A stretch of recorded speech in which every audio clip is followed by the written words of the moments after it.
Now, in our rules and our procedures and our policies and guidelines, the board approves our budget, and they approve our staffing level for our regular employees. If we need temporary employees for a period of time, there is no particular category or pay grade that says this is temporary. I negotiate that, or the department head negotiates that. They have to come to me and have to ensure, that it's budgeted. In this case, we did make an amendment from contingencies which the board approved, which placed the personal services under general revenue. At this point in time, as of today, we have employees all over this county. I can't tell you where, but I can tell you that their time is not being necessarily assigned to a particular project. Now, if we have something for facilities that has to be done and it's building a building, that is done differently. If we send people out to Rest Haven, we can look at their timesheets and tell they were there, but there's no billing impact to that. There's really no budget impact to that. They just complete a timesheet. The equipment, again, is not budgeted. It's sitting out there. As I explained, the particular dollars or the particular report that you got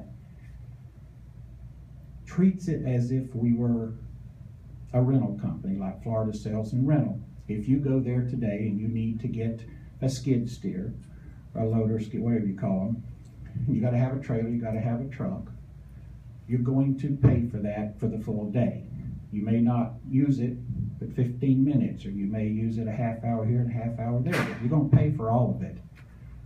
That's really irrelevant to us as government unless there's a specific grant situation or a specific billing situation. So the figures that you see called labor also include the equipment.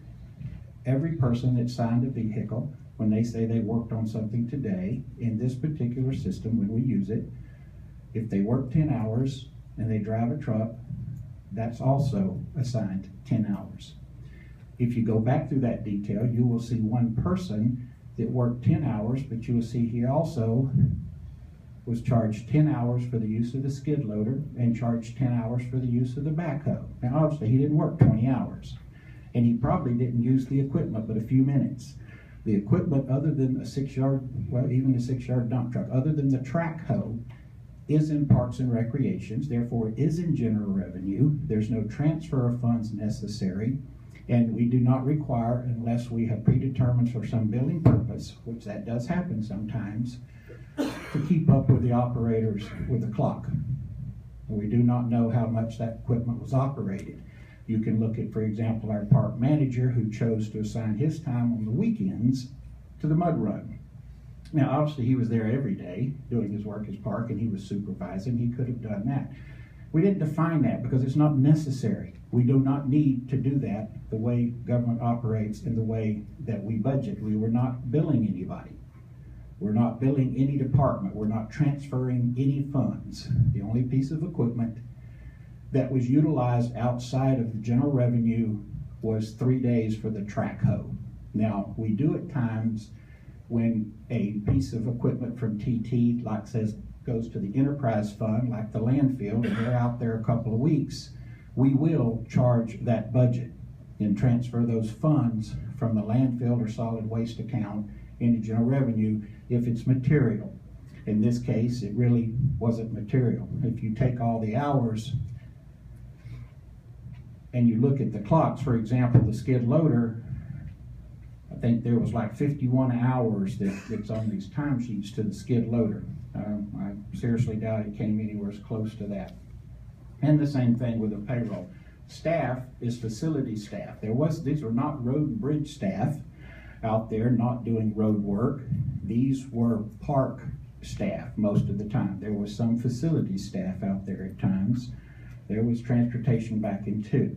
So if there was 20 days worked or assigned to the park, every employee that drives a vehicle, I don't care if Ben Willis, which is the park manager who lives right next to the barn, if he goes, walks from his house and he takes the skid loader, the backhoe, the dump truck, and he drives it to the site and says, we're going to do mud run, and he works 10 hours, we're going to charge 10 hours for his pickup, even though it never left his house.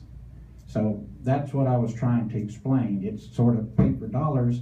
There's no reason for us to do any different unless there's a specific transfer of funds that needs to occur.